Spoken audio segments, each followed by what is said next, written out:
first things first, the questions by Hans and Maurice are very good questions, but you're not going to get an honest answer because they're going to give away too much if they answer it honestly. Like Magnus could very easily say that he's going to play something dry and try to draw, but that gives away too much. So that's it's kind of tricky, you know, when you ask these questions, they are good questions, but the fact is, at the end of the day, you're not going to get an honest answer from either player. So that's just what I would say about the questions, that they're good, but you're just not going to get an answer from either player. So that's the first thing I would say. Second thing that's really important that I'm going to add is that Jan, you can clearly tell that Jan's evaluations are off. You can tell that he's too optimistic when he's looking at the positions. The fact that he thought that here he could play like king f8 and it would be a draw no matter what really shows you that he's not being objective, and he's assuming that he's always fine, and he's overestimating his positions a little bit too much. I think it's actually really evident that you're seeing that, because you can see Magnus thought that it's probably equal, but he has lasting chances, and Jan is thinking that he could have played anything and drawn. And I think that's actually the biggest issue that Jan has. He's just being too optimistic about his positions. That's what I would say. I can still play anything. Yeah, that's the biggest. Ali Reza maybe does the same, but he's brought it back quite a bit from what I've seen. So that's actually the biggest takeaway for me, is that the fact that Jan thought that there was no difference between king f8 and queen e7 shows me that he's not being objective. Yes, it was a draw with perfect play, obviously, but it was not easy to play, and that's kind of the thing that it's very clear to me that that he's starting to lose that. He's just losing that a little bit, and that's why he played king f8 rather than queen e7. And I mean, make no mistake, game 6, as Magnus said, game 6 changed the whole course of the match, obviously, but it's definitely true that he's just too optimistic. So let's go through the game. So e4 is played, e5 is played, knight f3, knight f6. Jan sticks to the Petrov, obviously down by 1 point. I do have to say that I don't know if I love the opening choice, especially based on what happens down the road, but I would say that Jan tries to be solid, and this is obviously what he had prepared for the match, so that's the reason that he chose to play this. Okay, so d4 is played by Magnus, knight e4, bishop d3, following their previous game. Now, as I alluded to earlier, this has been played quite a bit recently, this line with d4. Ali Reza actually played this with great success in the Grand Swiss in Riga, Latvia a couple weeks back, winning games against Nijat Abasov and winning a game against Evgeny Nair. So knight e4, bishop d3, d5, knight takes e5, knight d7, takes. Now here Magnus plays the first surprising move. He plays knight d2. Now knight d2 is a move, but the traditional move in this position is knight to c3 here, and after knight c3 takes, bishop d6, castles. There's this very long line with queen h5, f5, bishop g5, queen e8, queen f3, and objectively it's equal with perfect play. But that being said, there are potentially some chance for white. Now if we look at we look at what happens in this game, instead of knight 3, Magnus plays knight d2. So Jan trades, bishop d6, castles, and this is where we get the very surprising move h5. Now again, you'll notice that black can castle here, and the only difference between this position and the line we just looked at, if we go here, is that white has double pawns on c3 versus in the game where white would have a bishop on d2 in this position. So that's the difference. Now Jan here chooses not to play castles. Again, I think after castles, queen h5, white can maybe claim a slight advantage, because as you'll notice, the big difference in this position after queen f3, queen g6, bishop f4 is that white has the pawns on b2 and c2 versus this position where white has the pawns on c3 and on c2. Big difference having the pawns undoubled here. However, Jan chooses not to do that. After castles, he plays this move h5, and this is really the first of two critical moments in the game. This is a critical moment, first of all, because Jan, by playing h5, shows that he doesn't want to be traditional by castling, and he wants me to play for h5 with an idea like queen h4, putting a lot of pressure on the diagonals towards the white king on g1. So he plays h5 here. Magnus uses about 30 minutes, I think maybe even a little bit over that, and he plays the move queen to e1 check. Now this is a very surprising move, and at the time as I was doing my commentary, I felt that this move that was played by Magnus was because he couldn't see a clear-cut path to gaining a decisive advantage here. There were many moves that we analyzed, one of them being c4 here, and if black takes on c4, you can play like rook e1, bishop e6, bishop takes c4, and white should be quite a bit better here, because now if black tries to castle, you can just trade the bishops and take the pawn on h5 here.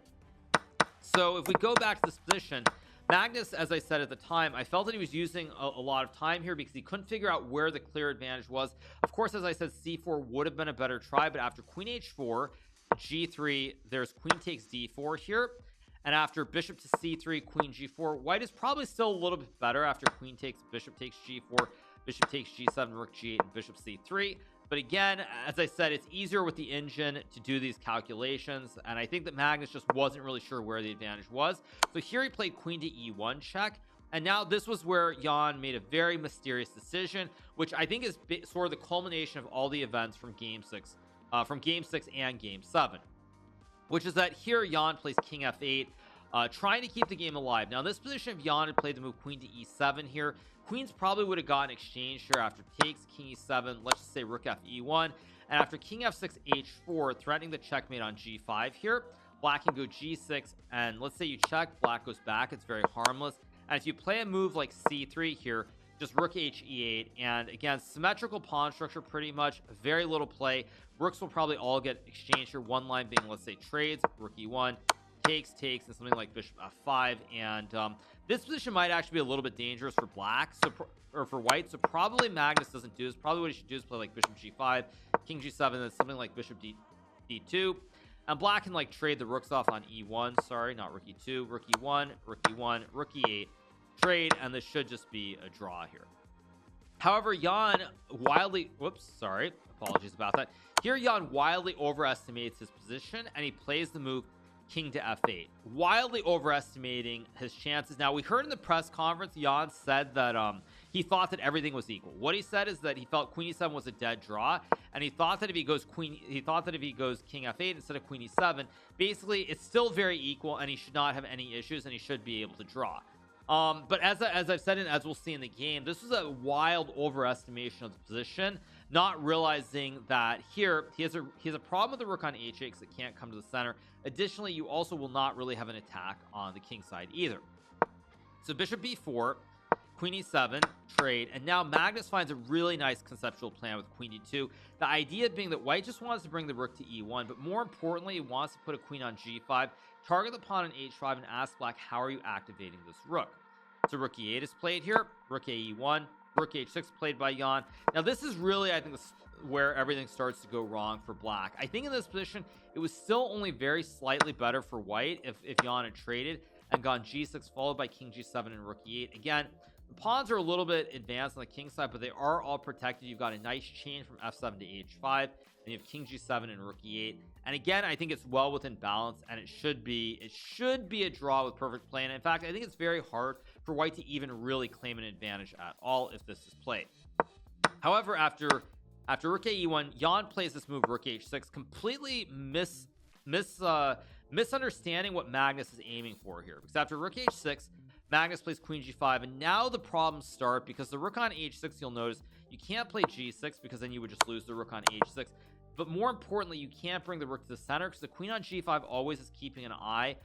First of all, on the d5 pawn, but much more importantly on the pawn on h5 here. And so if you ever go rook e6, we just trade, and I take the free pawn on h5.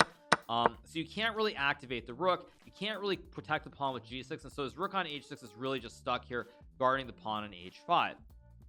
So after queen g5, c6 is played by Jan, trying to stabilize the center and prepare this idea of queen f6 to offer the trade of queens. So now rook takes e8 is played here by Magnus. Bishop takes e8 is played by Jan. Rook to e1, and now Jan plays queen f6, trying to trade off the queens desperately. Again, you'll notice that in this position, it is a problem that you have this weak pawn on h5 and this rook on h6 that is stuck. If you play a move like f6, for example, which makes sense, after queen to e3, bishop f7, h4, you'll notice again, black has a big problem here. He'd love to magically put the rook on this e8 square, but it's really stuck here. You can't go g6 because you hang the rook. And if you try to go like rook h8 here, for example, white can now play something like b3, g6, let's just say c3, king g7, queen e7, and white is quite a bit better here. He's infiltrating on the 7th rank. So it's already quite tricky here for black. So Jan tries to play queen f6, offering a queen exchange. Of course, Magnus does not trade the queens. He goes queen to e3. Now, queen to e3 in retrospect is slightly wrong. Queen g3 would be a lot trickier potentially, but Magnus had a very clear-cut plan. Now, the reason queen e3 is much trickier is because if black plays a move like queen takes d4 here, white has this very nice move bishop to f5, which cuts off the idea of rook e6, offering the rook trade on e6, and the position is completely winning here, because if black plays a move like queen to f6, you go queen b8, threatening checkmate in 1. Black cannot put the queen on e7 because of the rook, and there's no way to guard the bishop on e8 here. So this would have been a nice try, and if black goes queen d6 here, white can play rook e5, the idea of doubling up the rook and the queen on the e file with queen e3 next move. And again, it's pretty tricky for black to play. A computer shows that this is still within the margin where black can draw, but it would have been very tricky. Instead, Magnus plays queen e3, which is completely reasonable. Bishop to d7 is played by Jan, sidestepping the checkmate threat on e8, and now h3 is played. And this is where Jan really has a very tough decision, as sort of the game kind of gets away from him. In this position, the best move, and mind you, it is a computer move, so it's not super obvious, is to play the move g5. Now, again, you'd love to get the king out of the center, but if you go g6, you hang the rook. Whereas with g5, not only are you able to bring the king to g7, you also stop white really from pushing either h4 or f4, and so black should be relatively fine here. If white plays a move like c3, now you can go king g7. If white tries to go queen g3, for example, ideas like h4, you can simply go queen to f4 here, forcing a queen exchange. And while white is better here, it's not clear-cut whether white can win. So let's say c3 king g7 is played, and you play a move like, let's just say a4. Black now is time to go h4, stopping queen g3. Let's say you play b4, and now after rook to h8, black will be able to bring the rook to the center. And again, with such limited material here, this should be a draw. So this would have been the best move. Again, very hard to be critical, very tough move to find. Instead, Jan plays h4. Now here, Magnus finds a really nice move by playing pawn to c4. And the reason that c4 is a really nice move is it tries to open up a new file. So you'll see that white has a rook and a queen on the e file, but you can't really infiltrate because the bishop controls e8 and the queen controls e7. So you have no access points on this open e file here for the queen and the rook. But what you're trying to do is you're trying to open up a new file. So let's say here black goes g5, which by the way is the best move. After pawn takes rook c1. Now white controls the e file, but there are also ideas of infiltrating with rook c7, and you still have this weakness with a pawn on g5 here. So after c4, d takes c4 is played by Jan, and I think this is really the critical error. After this move, again, it's within the margin where a computer would still salvage it, but after bishop takes c4, now white is a great bishop on this diagonal, and additionally white controls the file. And I'm going to make a third point, which is one reason I've said many times that you need to play many different openings to have a good understanding of pawn structures, is because there's another opening from which you can get a very similar position. So I'm going to go back to the start here, back to move 2. You're going to wonder, well, why am I going back to the start? But I'm going to show you a position that can result from a different opening. So you have the Berlin defense, and there's a very specific line in here where you get a similar pawn structure. So after castles, knight c3, knight to e8, knight d5, bishop d6, rook e1, c6, knight e3, bishop e7, c4, knight c7, d4, d5, takes, bishop b4, trade, knight takes d5, takes, rook e5, queen d6, bishop c4, bishop d7, rook a e1, rook a e8, and queen c3. And again, white has a very small advantage in this position, but it's nothing substantial. Now, you're probably wondering, well, why am I showing you some random line in the Berlin, even if Wesley So, Hikaru Nakamura, Magnus Carlsen, Levon Aroni, and many others have played it. But the reason I'm showing this position is because if you look at the white bishop here on c4 and the queen on c3 and the rook on e5, it's the exact same pawn structure that we have in this game. So now we'll go back to the game. Let's just go back to this position after bishop c4. You notice the pawns are the same. Same pawn structure here, slightly different on the king side in terms of placement, but same pawn structure. But what is the problem for black here? The problem is that the rook is on h6, not e8.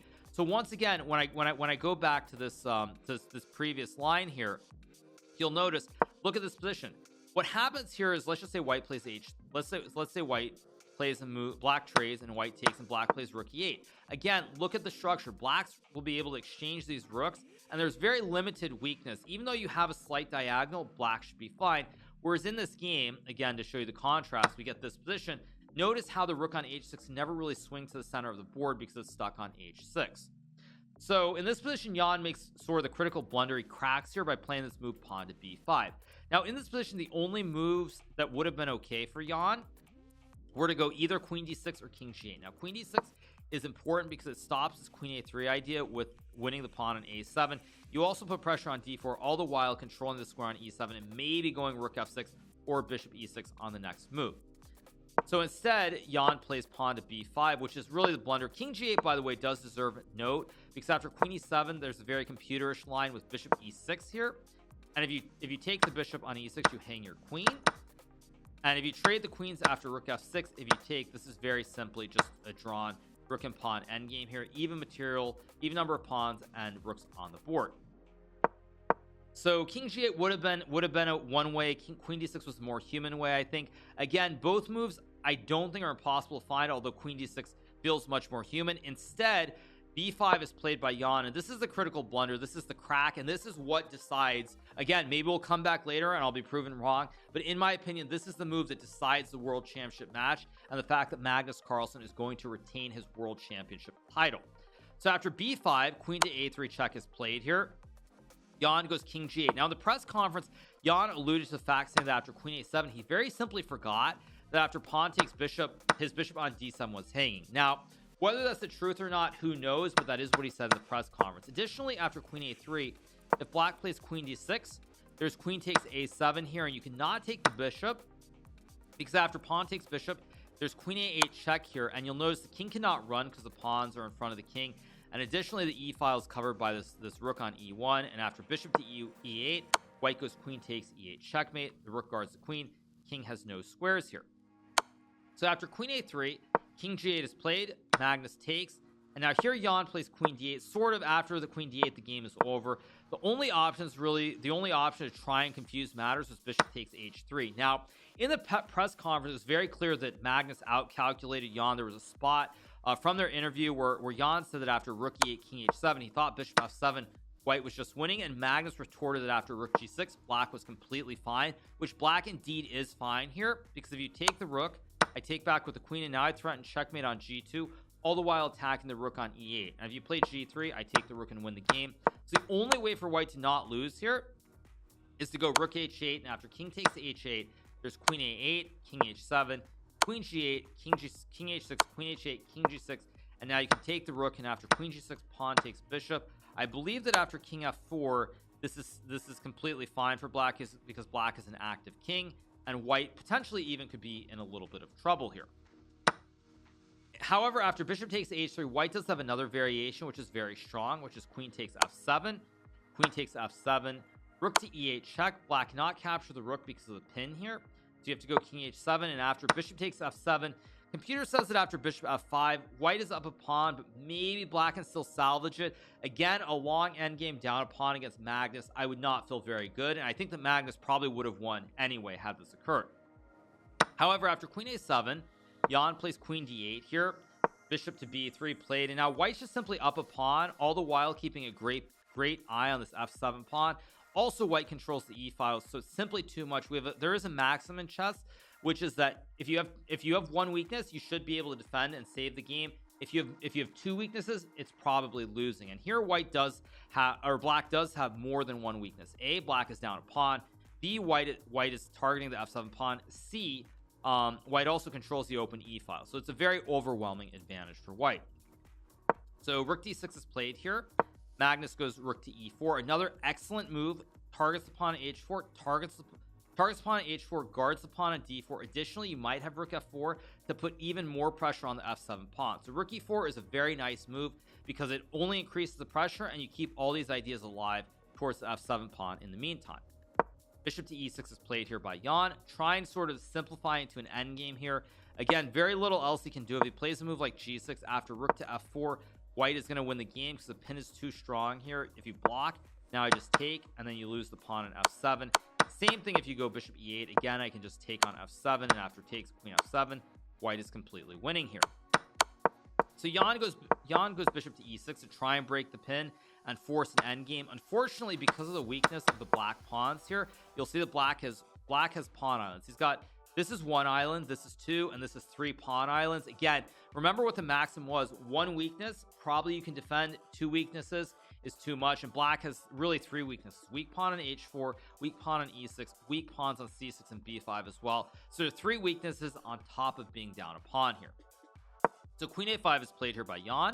Queen takes pawn on c6, queen e1, king to h2, queen takes f2, queen takes e6 check. Important that it's check, so black doesn't have ideas like queen g3 or queen d4.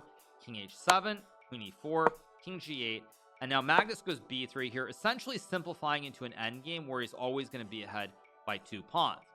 So queen takes a2, queen e8 check is played by Magnus, checking the king, but also collecting the pawn on b5, king h7, queen b5, queen f2. Now the only idea black has here is an idea to make a repetition with queen g3 or queen f4. So for example, say white plays a move like queen a6, black, actually not queen a6, sorry, let's say white plays a move like queen a4 here, black can go queen g3, king g1, and always queen e1 because you have the hook with the pawn, and you'll be able to check infinitely on g3 and e1 here.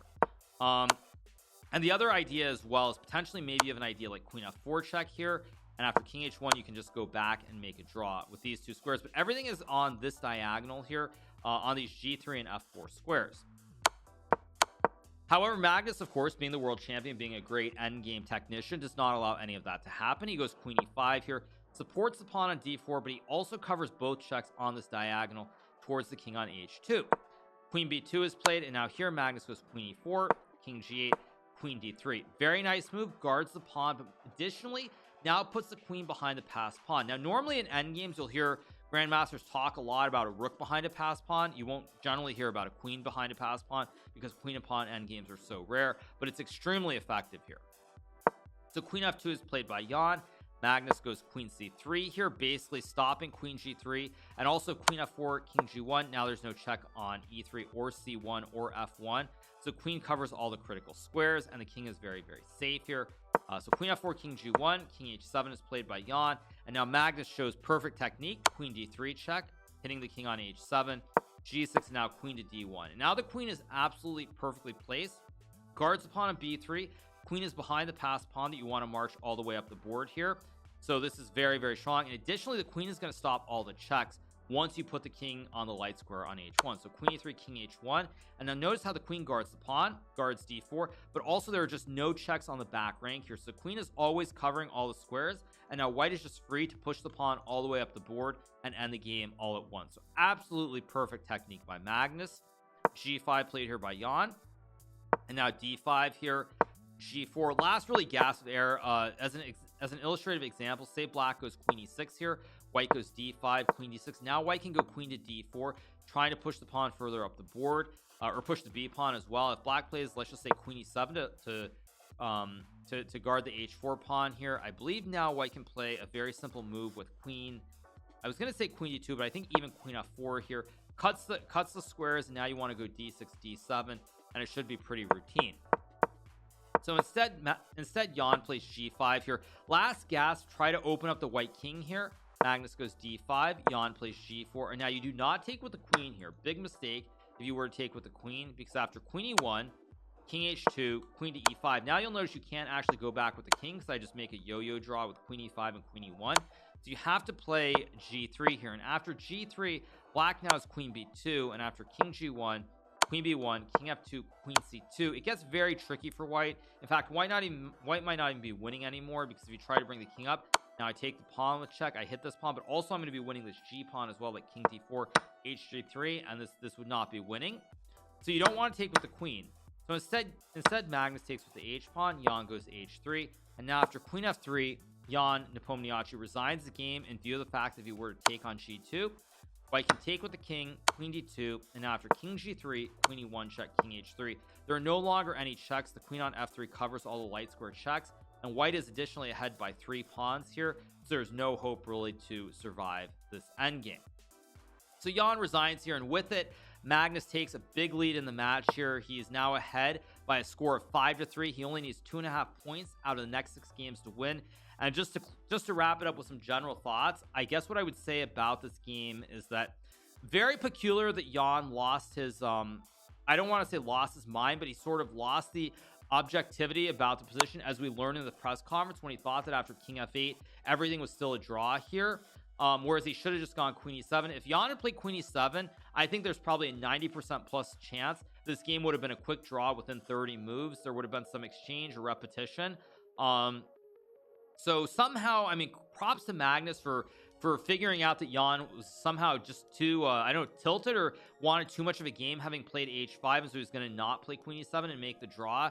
But obviously, you know, after this king f8 happened, Magnus just played a great game, really a masterclass, and lot of credit to Magnus and Jan. Unfortunately, after what happened in game 6 with that very long difficult loss, it feels like game 7 was a quick draw on today. He couldn't really dial it back and be patient and make another draw. And so Magnus wins the game. He's ahead 5-3. And I would say, as I just said before, I really do think the match is over at this point. Hopefully Jan will prove us wrong and we'll have more drama. But I think at this point, it's very unlikely that Jan will be able to come back. And I think Magnus is going to remain the world champion for a 5th time.